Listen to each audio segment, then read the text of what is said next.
بسم الله الرحمن الرحيم ألم تر كيف فعل ربك بأصحاب الفيل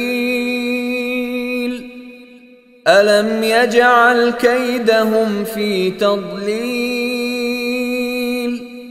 وأرسل عليهم طيرا أبابيل ترميهم بحجارة من سجيل